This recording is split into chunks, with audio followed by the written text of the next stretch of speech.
মক্কার কাফেররা রাসূল পাককে জিজ্ঞেস করলো, ও রাসূল আপনি তো জেরুজালেম পর্যন্ত গিয়েছেন, মসজিদ আকসা পর্যন্ত গিয়েছেন, জানতে চাই আপনি যে মসজিদের মধ্যে গিয়ে নবীদের ইমাম হয়েছেন, 2 রাকাত নামাজ পড়িয়েছেন, জানতে চাই সেই মসজিদের দরজা কয়টা, সেই মসজিদের জানালা কয়টা?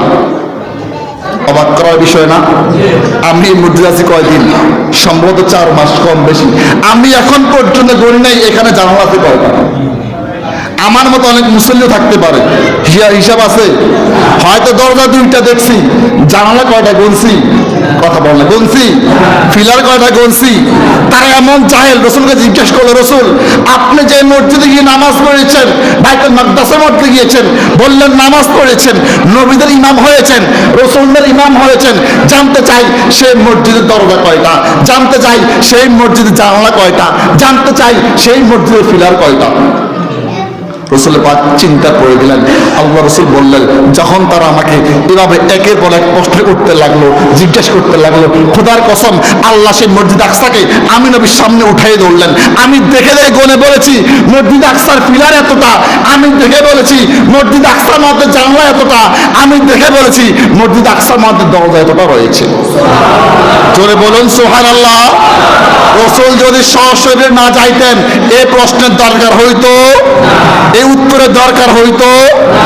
প্রিয় হাজিরিন, সে কারণে বিশ্বাস করতে হবে আল্লাহ রাসূল পাককে মেরাজে নিয়েছেন, সশরীরে নিয়েছেন, জাগ্রত অবস্থায় নিয়েছেন। ঈমান ঠিক করবেন। আল্লাহ তাআলা নিশান দরবারে পাকি অসংখ্য অগণিত শুকর আদায় করছি যে মহান রব্বুল আলামিন আহকামুল হাকিমিন আল্লাহ তাআলা মেহেরবানি করে অত্যন্ত ভালোবেসে পছন্দ করে আজকে জুমার দিন তথা রজব চাঁদের শেষ জুমায় আল্লাহ তার ঘরে আসার বসার তৌফিক করেছেন। জুমা সালাত আদায়ের নিয়তে আল্লাহ তার ঘর আমাদেরকে একত্রিত করেছেন বিধায় অন্তরে গভীর থেকে সেই মহান মালিকের দরবারে একবার কালিমাতুশ শুকর আদায় করছি, আলহামদুলিল্লাহ।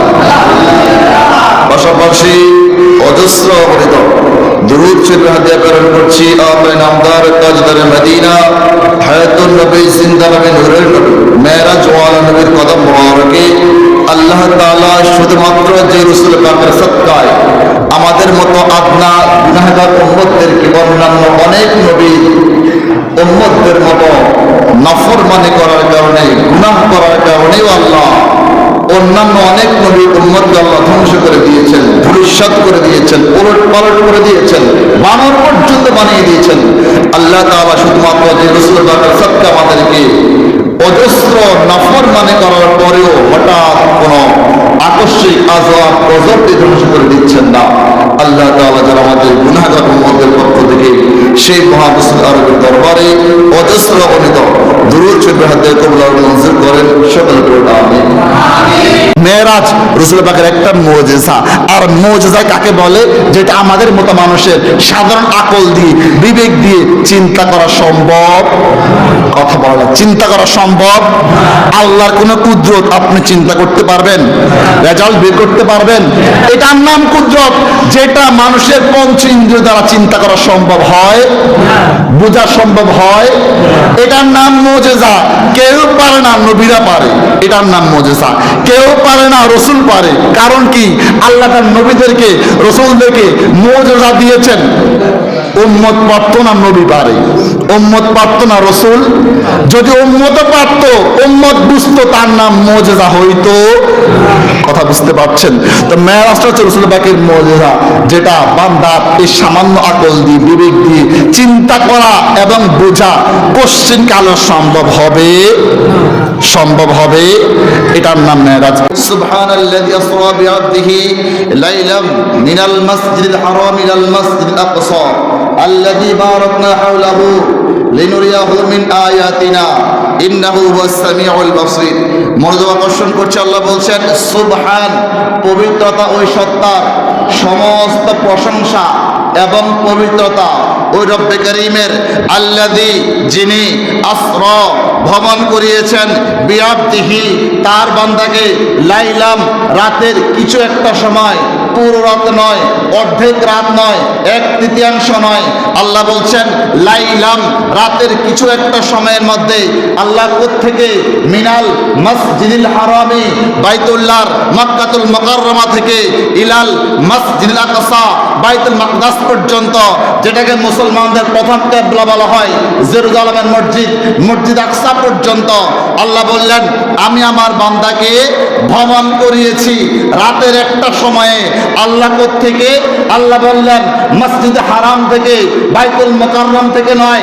আল্লাহ বললেন মসজিদ হারাম থেকে, বাইতুল্লাহ শরীফ থেকে কোথায় পর্যন্ত? জেরুজালেমের মসজিদ আকসা পর্যন্ত, যেটাকে বাইতুল মুকাদ্দাস বলা হয়। বলুন সুবহানাল্লাহ। কেন? আল্লাহ বলেছেন লাইলাম, আমি আল্লাহ ভ্রমণ করিয়েছি, আমি আমার রাসূল পাককে নিয়ে গিয়েছি পুরো রাতের মধ্যে নয়, অর্ধেক রাতে নয়, রাতের 1/3 মধ্যে নয়। আল্লাহ কত সময় নিয়েছেন? আল্লাহ কত সময় নিয়েছেন? আল্লাহ বললেন লাইলাম, রাতের কিছু সময় নিয়েছি, রাতের কিছু একটা সময়ের মধ্যে আমি আল্লাহ আমার রাসূল পাককে সেই বাইতুল্লাহ থেকে মক্কা থেকে আমি আল্লাহ আমার রাসূল পাককে জেরুজালেম পর্যন্ত নিয়ে গিয়েছি। আল্লাহ কেন নিয়েছেন? আল্লাহ বলেই দিয়েছেন ইসরা, ভ্রমণ করিয়েছি, ভ্রমণ করানোর জন্য। এখন আল্লাহ বললেন আমি যে আমার রাসূলকে নিয়েছি কোথায়? বাইতুল্লাহ থেকে শুরু করে জেরুজালেম পর্যন্ত নিয়েছি আমি আল্লাহ। বাইতুল্লাহ থেকে নিয়েছি কোথায় পর্যন্ত? বাইতুল মাকদাস পর্যন্ত নিয়েছি, মসজিদ আকসা পর্যন্ত নিয়েছি।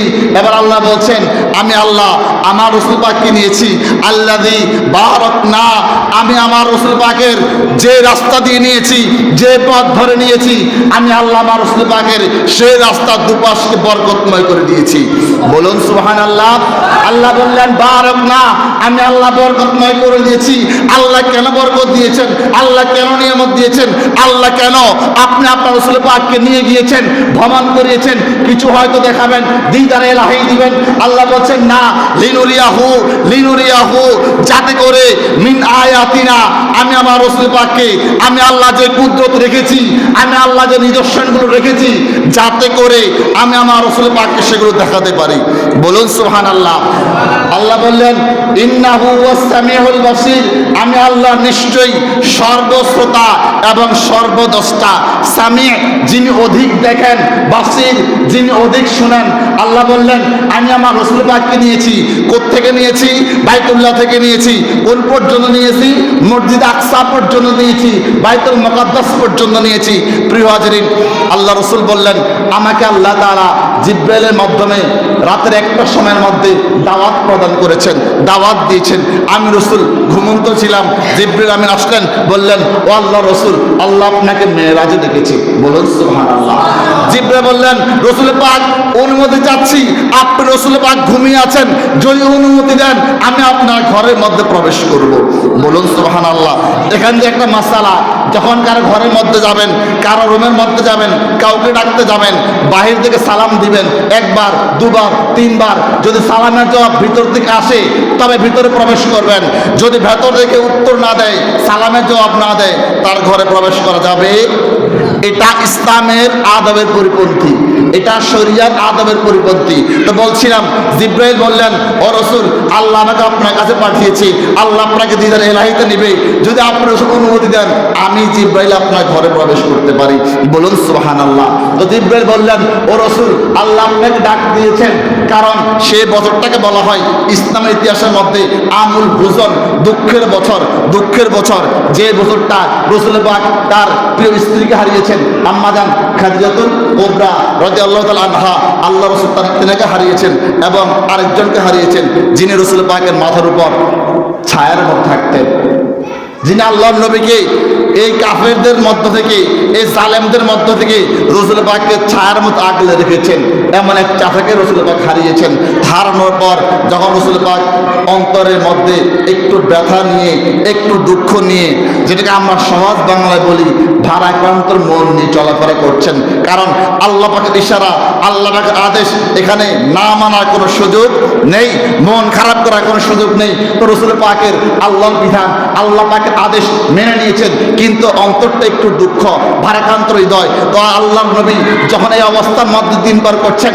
আল্লাহ বললেন এই একটা হচ্ছে মোক্ষম সময়, যে সময়টা আমি আমার রসুল পাককে দিদার এলাহি দান করব। জিব্রাইল বললেন ও রসুল, আল্লাহ আপনাকে ডেকেছেন, আল্লাহ আপনাকে দিদার দিবেন, আপনি প্রস্তুত হন, আমি জিব্রাইল অপেক্ষায় আছি। বলুন সুবহানাল্লাহ। রসুল বললেন, জিব্রাইল আসলেন, আমি নবীর জন্য বোরাক আনা হলো। এমন একটা বাহনকে বোরাক বলা হয় যে বাহনটা গাধার চাইতে আকৃতি একটু বড় হবে, খচ্চর চাইতে আকৃতি একটু ছোট হবে। যারা চিড়িয়াখানায় গিয়েছি গাধাও দেখেছি, খচ্চরও কথা বলে না, দেখছি না আমরা। তো রসুল পাক কেমন রসুল, তিনাকে বোরাক দিয়ে আল্লাহ নিয়েছেন। আবার বোরাকটা একটা প্রাণী, একটা প্রাণীর মতো, ওই প্রাণীর আকৃতি কেমন, দেখতে কেমন, তার সাইজ কেমন রসুল পাক তাও বলে দিয়েছে। রসুল বললেন এই বোরাকটা এমন একটা প্রাণী যেটা গাধার চাইতে একটু ছোট, খচ্চরের চাইতে একটু বড়। এবং রসুল বললেন এই বিশেষ প্রাণীটা এত বেশি দ্রুত, তার গতি এত বেশি, তার স্পিড এত বেশি, সে তার চোখ দিয়ে দৃষ্টি দিয়ে তার দৃষ্টি যে পর্যন্ত যায়, তার চোখের দৃষ্টি যে পর্যন্ত গিয়ে শেষ হয়, সে এক লাফে সেই পর্যন্ত যেতে সক্ষম হয়। রসুল বললেন আল্লাহ আমাকে এই বোরাক দিয়ে নিয়ে গিয়েছেন এবং আল্লাহ আমাকে এই বোরাক দিয়ে বাইতুল্লাহ শরীফ থেকে মসজিদ আকসা পর্যন্ত নিয়ে গিয়েছেন। এবার রসুল বলছেন আমি রসুল সেই মসজিদ আকসার মধ্যে, বাইতুল মুকাদ্দাসের মধ্যে আমি রসুল সমস্ত নবীগণের নামাজের ইমামতি করেছি। বলুন সুবহানাল্লাহ। রসুল পাককে সেজন্যই বলা হয় সাইয়্যিদুল আম্বিয়া, সাইয়্যিদুল মুরসালিন, যিনি নবীদেরও নবী। বলুন সুবহানাল্লাহ। যিনি রসুলদেরও রসুল।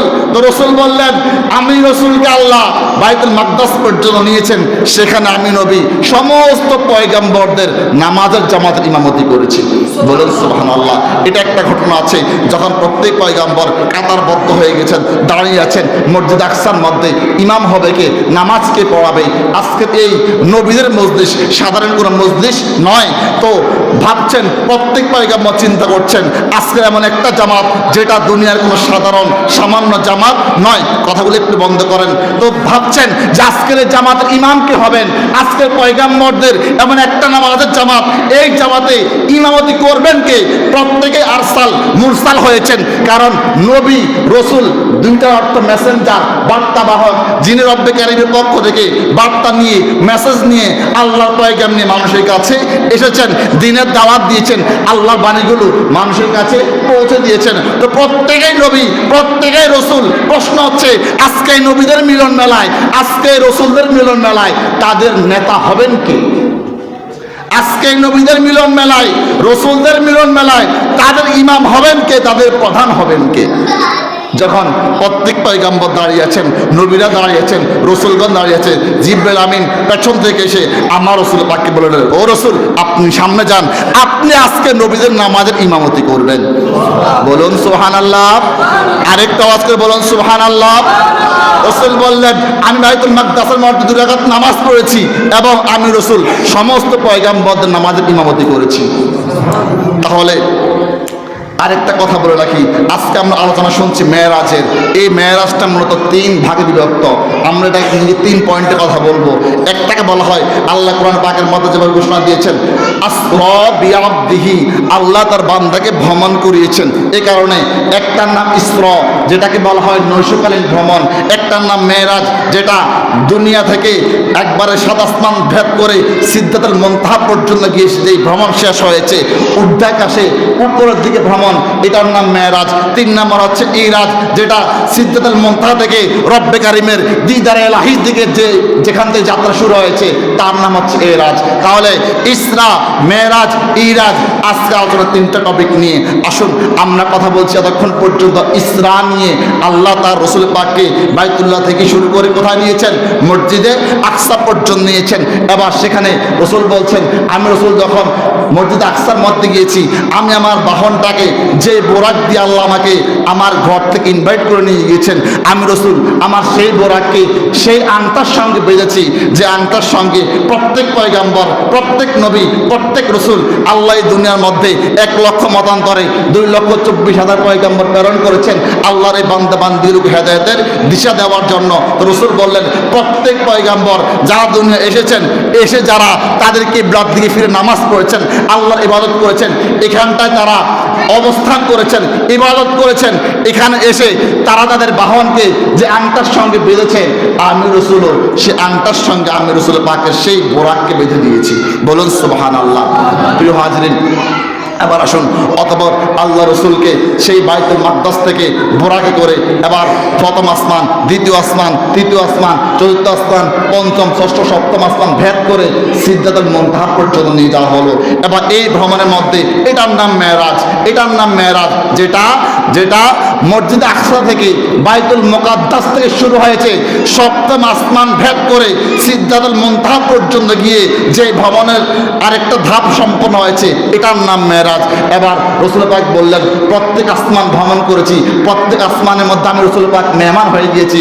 জিব্রাইল দেখেছেন, যখন গিয়েছি প্রশ্ন করা হয়েছে, প্রথম আসমানে দায়িত্বপ্রাপ্ত ছিলেন আমাদের আদবিদা হযরত আদম সফিউল্লাহ আলা নবিয়িনা ওয়া আলাইহিস সালাতু ওয়াস সালাম। যখন বলা হলো কে এসেছ, যিনি আসমানের প্রহরী, যিনি আসমানের দরজার প্রহরী, তিনি বললেন কে এসেছেন? জিব্রাইল বললেন, আমি জিব্রাইল এসেছি, যিনি ফেরেশতাদের সর্দার। এখানেই শেষ নয়, আমার সঙ্গে তোমার যিনি সাইয়্যেদ, যিনি তোমার প্রধান, তিনি রসুল পাকও আমার সঙ্গে এসেছেন। তখন রসুল পাকের জন্য প্রথম আসমানের দরজা খুলে দেওয়া হলো। এভাবে প্রথম, দ্বিতীয় থেকে শুরু করে একবারে সপ্তম আসমান পর্যন্ত রসুল পাককে প্রত্যেক পয়গাম্বর সংবর্ধনা দিয়েছেন এবং মোবারকবাদ জানিয়েছেন। কেন? ও রসুল আপনি সেই রসুল, ও রসুল আপনি সেই রসুল যিনিকে আল্লাহ একমাত্র দিদার এলাহি নসিব করবেন। কারণ আল্লাহ নবী মুসা চেয়েছেন না, আল্লাহ আপনাকে দেখবো, আল্লাহ একটু দিদার দাও, আল্লাহ গো ইবাদত করছি, তোমার দিকে মানুষগুলোকে আহ্বান করছি, এত বছর পর্যন্ত দিনের দাওয়াত দিয়েছি, এত কষ্ট পেয়েছি, জাদুঘররা আমাকে পর্যন্ত কষ্ট দিয়েছে, যে কষ্টের কোনো শেষ নেই, বলে শেষ করা যাবে না। মালিক গো একটু দিদার দাও, আল্লাহ তোমাকে দেখতে চাই। আল্লাহ কি বললেন? লান তারানি, ও মুসা আমি রবকে দেখা সম্ভব নয়। তো পয়গম্বররা আল্লাহর কাছে আবেদন করেছেন, আল্লাহ আপনাকে দেখতে চাই। আল্লাহ বললেন লান তারানি। সেখানে আল্লাহ নিজে স্বয়ং তার মাহবুবকে রেখেছেন, ও মাহবুব আমি আল্লাহ আপনাকে দিদার এলাহি দান করব। এই কারণে বলা হচ্ছে সাইয়্যিদুল মুরসালিন, সাইয়্যিদুল আম্বিয়া। তো পয়গম্বরও জানতেন আল্লাহ তারপরে মাহবুব রসুল পাককে দিদার এলাহি দান করবেন। সে কারণে প্রত্যেক পয়গম্বর মোবারকবাদ বলেছেন, সংবর্ধনা দিয়েছেন। এবার আরেকটা কথা বলি, আল্লাহ নবীর সংবর্ধনা সেরাতে 4 ভাগে হয়েছে। প্রথম ভাগ আল্লাহর ফেরেশতা জিব্রাইল, মিকাইল, ইসরাফিল, এই 3 প্রধান নৈকট্য ভাজন ফেরেশতার মাধ্যমে এবং তাদেরকে সহকারে 70,000 ফেরেশতা দিয়ে আল্লাহ রসুল পাককে প্রথম সংবর্ধনা দিয়েছেন। 2 নম্বর আল্লাহ আসমানে যে ফেরেশতা রয়েছে, আল্লাহ আসমানে প্রত্যেক ফেরেশতাদেরকে দিয়ে এবং হুরদেরকে দিয়ে আল্লাহ তার রসুল পাককে সংবর্ধনা দিয়েছেন। 3 নম্বর এই 3 ফেরেশতা ছাড়া যত পয়গাম্বর আছে, যত নবী, যত রসুল, আম্বিয়া কেরামদেরকে দিয়ে আল্লাহ তার রসুল পাককে সংবর্ধনা দিয়েছেন। 4 নম্বরের সংবর্ধনা, এটা অনেক আলিশান সংবর্ধনা, যেটার বর্ণনা বলে বোঝানো বা বলে শেষ করা সম্ভব নয়। কারণ এই সংবর্ধনা যেখান থেকে সিদরাতুল মুনতাহা থেকে শুরু করে আল্লাহর কোনো পয়গাম্বর, আল্লাহর কোনো মুকাররব ফেরেশতা পর্যন্ত উপরে যেতে পারে না। যেখানটায় গিয়ে জিব্রাইল বললেন, ও রসুল এখান থেকে আপনি একা একা যাবেন। কেন? এই জায়গার পরে আজ পর্যন্ত আল্লাহর কোনো ফেরেশতা উপরে যাইতে পারে এটার নাম সিদরাতুল মুনতাহা। এবার সিদরাতুল মুনতাহা থেকে লা মাকান পর্যন্ত, লা মাকানে গিয়ে দিদারে এলাহি করা, এটা কোনো ফেরেশতার ভাগ্যে জোটে নাই। জিব্রাইল বললেন, রসুল এখান থেকে আপনার শেষ যাত্রা শুরু হবে, আপনি যেখানটায় গিয়ে দিদার এলাহি পাবেন। তো বলছিলাম এটা ছিল 4 নম্বর সংবর্ধনা, যে সংবর্ধনা আল্লাহ তার রসুল পাককে দিয়েছেন। তাহলে আমরা বলছিলাম রসুল সপ্তম আসমান ভেদ করে সিদরাতুল মুনতাহা ভেদ করে এবার আল্লাহ নবী বাইতুল মাকদাস থেকে শুরু করে সিদরাতুল মুনতাহা পর্যন্ত যে বাহন নিয়ে গিয়েছেন, বোরাক নিয়ে গিয়েছেন, এখানে 2 নম্বর যাত্রা শেষ। এবার সেখান থেকে সিদরাতুল মুনতাহা থেকে শুরু করে লা মাকান থেকে শুরু করে যেখানটা আল্লাহ নিতে চেয়েছেন, আল্লাহ যা দিয়ে সন্তুষ্ট করতে চেয়েছেন, আল্লাহ যা ওই করতে চেয়েছেন, আল্লাহ পাক তাই করেছেন। এটাকেই বলা হয় ফাআওহা ইলা আবদিহি মা আওহা। আল্লাহ তার বান্দাকে ওহী করিয়েছেন, জানিয়েছেন। আল্লাহ কি জানিয়েছেন? আল্লাহ বললেন মা আওহা, আমি আল্লাহ যা ইচ্ছা করেছি, আমি আল্লাহ যা জানাতে চেয়েছি, আমি আল্লাহ তার সকল কিছু জানিয়ে দিয়েছি। কোরআন বলছে, যখন রসুল পাক, আমরা একটু আগে বললাম আল্লাহ নবীর মেরাজের 3টা ধাপ, 3টা পর্যায়। আমরা ইসরা শুনেছি, মেরাজ শুনেছি, এবার আসছে কি কথা বলতে হবে? আমরা বলেছি না 3টা কথা? একটা ইসরা বলেছি, একটা মেরাজ বলেছি, আর একটা কথা বলেছি ইরাজ বলেছি। 2 নম্বর ধাপের পর থেকে রব্বে কারিমের দরবারে কোনো ফেরেশতা যায় নাই, কোনো নবী যায় নাই, কোনো রসুল যান নাই। এই সিদ্ধাতের মন্তা থেকে রবের দিদারের আশায় একমাত্র একজন পয়গাম্বর যাত্রা শুরু করেছেন। তার নাম কি? আমাদের রসুল সাল্লাল্লাহু আলাইহি ওয়াসাল্লাম। তা আমার রসুল আল্লাহ পাকের কত নিকটে গিয়েছেন, আমার রসুল আল্লাহ পাকের দিদার পেয়েছেন। এটা কোন পর্যন্ত পেয়েছেন? আল্লাহ সূরা নাজমের মধ্যে বলছেন বিসমিল্লাহির রহমানির রহিম। কারণ প্রশ্ন হয়, আল্লাহ তার রসুলকে ডেকেছেন, আল্লাহ তার নবীকে দিদার দিয়েছেন, দিদার এলাহি দিয়েছেন, আল্লাহ কত নিকটে নিয়েছেন, আল্লাহ দিদার কিভাবে দিয়েছেন? আল্লাহ বলছেন সুম্মা দানা ফাতাদাল্লাহ, সুম্মা দানা, অতঃপর নিকটবর্তী হলেন, নিকটবর্তী হলেন, ফাতাদাল্লাহ, আরো বেশি নিকটবর্তী হলেন। আল্লাহ এটা কেমন নিকটবর্তী, আল্লাহ এটা কেমন কাছাকাছি? আল্লাহ বলছেন ফাকানা কাবা কাউসাইন, একটা তীর, একটা ধনুক। ছোট গাবায় অনেক বাচ্চারা খেলে, তীর দিয়ে খেলে, তীর বানায়। আল্লাহ বলছেন ফাকানা কাবা কাউসাইনি, এটা তীর ধনুকের চাইতে আরো কম দূরত্ব ছিল। বলুন সুবহানাল্লাহ, জোরে বলেন সুবহানাল্লাহ। আল্লাহ বলছেন ফাকানা কাবা কাউসাইন, তীর ধনুকের চাইতে এমন দূরত্ব ছিল, আও আদনা, অথবা আরো কম দূরত্ব ছিল। এখন তীরের চাইতে ধনুকের দূরত্ব কতটুকু হয়? কতটুক হয়? 1 মাসের রাস্তা, 1 দিনের রাস্তা, 1 সপ্তাহের রাস্তা, 1 ঘন্টার রাস্তা না, অত্যন্ত কাছে, অত্যন্ত নিকটে। আল্লাহ আর একটু বাড়িয়েছেন, আল্লাহ বলেন আও আদনা, বা তার চাইতে আরো বেশি নিকটে। প্রিয় হাজরিন, এরপর আল্লাহ বলছেন ফাওহা ইলা আবদিহি মা আওহা। ফাওহা, আল্লাহ রসুল পাককে ওহী করেছেন, আল্লাহ ইলা আবদিহি, আল্লাহ তার বান্দাকে, আল্লাহ তার রসুলকে ওহী করেছেন, মা আওহা, আল্লাহ যা জানাতে চেয়েছেন আল্লাহ তাই জানিয়েছেন। প্রিয় হাজরিন, এবার একটা পয়েন্ট টাচ দেই। আমরা প্রশ্ন হয়, যেহেতু আল্লাহ তার রসুল পাককে নিয়েছেন রাতের একটা সময়ের মধ্যে, আমরা পড়েছি আল্লাহ বললেন লাইলাম, পুরো রাতের মধ্যে নয়, রাতের কিছু একটা সময়ের মধ্যে। প্রশ্ন হচ্ছে এত কম সময়ের মধ্যে রসুল পাক মেরাজে গিয়েছেন, আল্লাহ দিদারে গিয়েছেন, দিদার এলাহি লাভ করেছেন। জাগ্রত অবস্থায় মেরাজ হয়েছে, শরীর সহকারে, শরীর এবং রূহ দুইটার সমন্বয়ে মেরাজ হয়েছে, নাকি স্বপ্নযোগ হয়েছে? তার একটু উত্তর খুঁজি। আসেন, কোরআন বলছে, একটু আগে আয়াত পড়েছি, আল্লাহ বললেন বিআবদিহি, আল্লাহ তার বান্দাকে নিয়ে গিয়েছেন, আল্লাহ তার বান্দাকে নিয়ে গিয়েছেন। এখন বান্দা হতে হলে 2টা জিনিস লাগে, একটা বান্দার বডি লাগবে, তার শরীর লাগবে, 2 নম্বর আছে তার রূহ লাগবে। রূহ ছাড়া বান্দা কল্পনা করা যায় না, বডি ছাড়া, জিসিম ছাড়া, শরীর ছাড়া বান্দা কল্পনা করা যায়? কি বলেন, দ্বিমত আছেন আমার সঙ্গে? দ্বিমত? একমত তো আমার সঙ্গে? 2টা জিনিস লাগবে যদি আপনি মানুষ হতে হয়, বডি লাগবে, রূহ লাগবে। রূহ ছাড়া মানুষ হওয়া যাবে না, বডি ছাড়া মানুষ হওয়া যাবে। যদি স্বপ্ন হইতো, স্বপ্নে যাওয়ার জন্য বডি লাগে না, অন্তর, রূহ, আত্মা গেলেই হয়। কারণ অনেক মানুষ স্বপ্ন অনেক কিছু দেখে, তার বডি যায় না, রূহ যায়। কি যায়? রূহ যায়, তার বডি যায় না। আল্লাহ বললেন বিআবদিহি, আল্লাহ তার বান্দাকে ভ্রমণ করিয়েছেন। আল্লাহ যেহেতু বান্দা বলেছেন, যেহেতু আল্লাহ বান্দা বলেছেন, তাই বুঝতে হবে রসুল পাক জাগ্রত অবস্থায় গিয়েছেন, রসুল পাক নিজের শরীর বডি নিয়ে গিয়েছেন। আসেন আরেকটা প্রমাণ দেই। যখন রসুল পাক মেরাজ করে আসলেন, এবার মক্কার কাফেরদের কাছে যখন বললেন, ও কাফেররা, আমি রসুলকে আল্লাহ মেরাজে নিয়েছেন, আল্লাহ পাক দিদার এলাহি দিয়েছেন, আমাকে আল্লাহ নৈকট্য দান করেছেন। এবার তারা জিজ্ঞেস করতে লাগলো, অবাক হতে লাগলো, এত কম সময়, এত কম সময়, যেটা তৎকালীন 1 মাসের চাইতে আরো বেশি দূরত্ব। কোথায়? মক্কাতুল মুকাররমা থেকে গিয়েছে রসুল, কোথায় পর্যন্ত? মসজিদ আকসা পর্যন্ত। এখানে শেষ নয়, রসুল বললেন আল্লাহ আমাকে 7 আসমান ভ্রমণ করেছেন, আল্লাহ আমাকে 7 জমিন ভ্রমণ করেছেন, আল্লাহ আমাকে জান্নাত দেখিয়েছেন, জাহান্নাম দেখিয়েছেন, লৌহ দেখিয়েছেন, কলাম দেখিয়েছেন।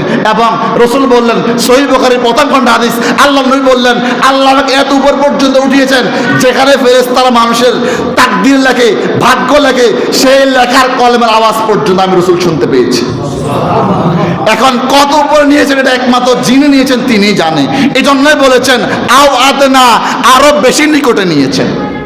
তো প্রিয় হাজরিন, বলছিলাম যখন মক্কার কাফেরগুলো রসুলকে জিজ্ঞেস করতেছে, আপনি মেরাজে গিয়েছেন, আপনি সেই জেরুজালেম পর্যন্ত গিয়েছেন, প্রশ্ন আপনার কাছে,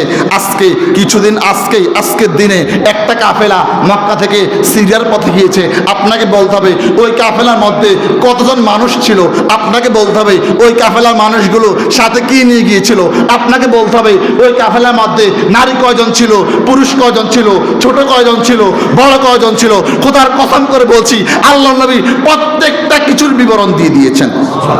জোরে বলেন সুবহানাল্লাহ। যখন ওই কাফেলার দল পুনরায় সিরিয়া থেকে মক্কাতে আসলো, তখন মক্কার কাফেররা তাদেরকে জিজ্ঞেস করেছে, আল্লাহর কসম করে বলছি, রসুল পাক যেভাবে বর্ণনা দিয়েছেন একেবারে হুবহু তাদের বর্ণনার সঙ্গে মিলে গিয়েছে। এখন নবী যদি সশরীরে মেরাজে না যাইতেন এই প্রশ্নের দরকার হইতো, কথা বলে না, দরকার হইতো, প্রশ্ন দূরে সন্দেহের দরকার হইতো। কারণ বিষয় হচ্ছে ভাই, স্বপ্নে অনেকে অনেক কিছু দেখে, এখান থেকে পুরো বিশ্ব ভ্রমণ করে আসতে স্বপ্ন তো দেখতে পারে, আকাশচুম্বী দেখতে পারে, অসম্ভব দেখতে পারে, এটার নাম স্বপ্ন। যদি রসুল বলতেন আমি স্বপ্নে দেখেছি, প্রশ্ন আসতো না, সন্দেহ থাকতো না। যেহেতু রসুল বললেন আমাকে আল্লাহ দিদার দিয়েছেন, আমাকে আল্লাহ নিয়ে গিয়েছেন, বিয়াবদিহি বলেছেন, আমাকে আল্লাহ নিয়ে গিয়েছেন, সে কারণে প্রশ্ন জেগেছে আপনি কিভাবে গেলেন রাতের একটা সময়, কিছু সময়ের মধ্যে আল্লাহ আপনাকে এত সময়ের মধ্যে নিয়ে গিয়েছেন, এত কিছু দেখিয়েছেন, কেন, কিভাবে দেখিয়েছেন? এখন যদি এটা বলতে যাই তাহলে আপনাকে বুঝতে হবে মেরাজ রসুল পাকের একটা মুজিজা। আর মুজিজা কাকে বলে? যেটা আমাদের মতো মানুষের সাধারণ আকল দিয়ে, বিবেক দিয়ে চিন্তা করা সম্ভব, কথা বলা না, চিন্তা করা সম্ভব। আল্লাহর কোনো কুদরত আপনি চিন্তা করতে পারবেন, রেজাল্ট বের করতে পারবেন? এটার নাম কুদরত, যেটা মানুষের পঞ্চ ইন্দ্রিয় দ্বারা চিন্তা করা সম্ভব হয়, বোঝা সম্ভব হয়। এটার নাম মুজিজা। কেউ পারে না, নবীরা পারে, এটার নাম মুজিজা। কেউ পারে না, রসুল পারে। কারণ কি? আল্লাহ তার নবীদেরকে, রসুলদেরকে মুজিজা দিয়েছেন। উম্মত পারতো না, নবী পারে। উম্মত পারতো না, রসুল। যদি উম্মত পারতো, উম্মত বুঝতো, তার নাম মুজিজা হইতো। কথা বুঝতে পারছেন? তো মেরাজটা হচ্ছে রসুল পাকের মুজিজা, যেটা বান্দার এই সামান্য আকল দিয়ে, বিবেক দিয়ে চিন্তা করা এবং বোঝা কোশ্চিন কালো সম্ভব হবে, সম্ভব হবে। এটার নাম মেরাজ। প্রিয় হাজরিন, আসুন এবার আরেক জায়গায় যাই। কাফেররা যেভাবে কাফেলার কথা জিজ্ঞেস করছে, আজকে যদি 5 মিনিট দেরি হয় রাগ করবেন? মন থেকে বলেন রাগ করবেন? বাইরে সমালোচনা হবে? মক্কার কাফেররা রসুল পাককে জিজ্ঞেস করলো, ও রসুল আপনি তো জেরুজালেম পর্যন্ত গিয়েছেন, মসজিদ আকসা পর্যন্ত গিয়েছেন, জানতে চাই আপনি যে মসজিদের মধ্যে গিয়ে নবীদের ইমাম হয়েছেন, 2 রাকাত নামাজ পড়িয়েছেন, জানতে চাই সেই মসজিদের দরজা কয়টা, সেই মসজিদের জানালা কয়টা? অবাক করার বিষয় না? আমি মসজিদ আছি কয়দিন? সম্ভবত 4 মাস, কম বেশি। আমি এখন পর্যন্ত গণি নাই এখানে জানালা আছে কয়টা। আমার মতো অনেক মুসল্লিও থাকতে পারে, হিসাব আছে। হয়তো দরজা 2টা দেখছি, জানালা কয়টা গুনছি? কথা বল না, গুনছি? ফিলার কয়টা গুনছি? তারা এমন জাহেল, রসুলকে জিজ্ঞেস করলো, রসুল আপনি যে মসজিদে গিয়ে নামাজ পড়েছেন, বাইতুল মাকদাসের মধ্যে গিয়েছেন, বললেন নামাজ পড়েছেন, নবীদের ইমাম হয়েছেন, রসুলদের ইমাম হয়েছেন, জানতে চাই সেই মসজিদের দরজা কয়টা, জানতে চাই সেই মসজিদের জানালা কয়টা, জানতে চাই সেই মসজিদের ফিলার কয়টা। রসুল পাক চিন্তা পড়ে গেলেন। আল্লাহ রসুল বললেন, যখন তারা আমাকে এভাবে একের পর এক প্রশ্ন করতে লাগলো, জিজ্ঞেস করতে লাগলো, খোদার কসম আল্লাহ সেই মসজিদ আকসাকে আমি নবীর সামনে উঠাই ধরলেন। আমি দেখে গনে বলেছি মসজিদ আকসার ফিলার এতটা, আমি দেখে বলেছি মসজিদ আকসার মধ্যে জানলা এতটা, আমি দেখে বলেছি মসজিদ আকসার মধ্যে দরজা এতটা রয়েছে। জোরে বলুন সুবহানাল্লাহ। রসুল যদি সশরীরে না যাইতেন এই প্রশ্নের দরকার হইতো, এই উত্তরের দরকার হইতো প্রিয় হাজিরিন, সে কারণে বিশ্বাস করতে হবে আল্লাহ রাসূল পাককে মেরাজে নিয়েছেন, সশরীরে নিয়েছেন, জাগ্রত অবস্থায় নিয়েছেন। ঈমান ঠিক করবেন।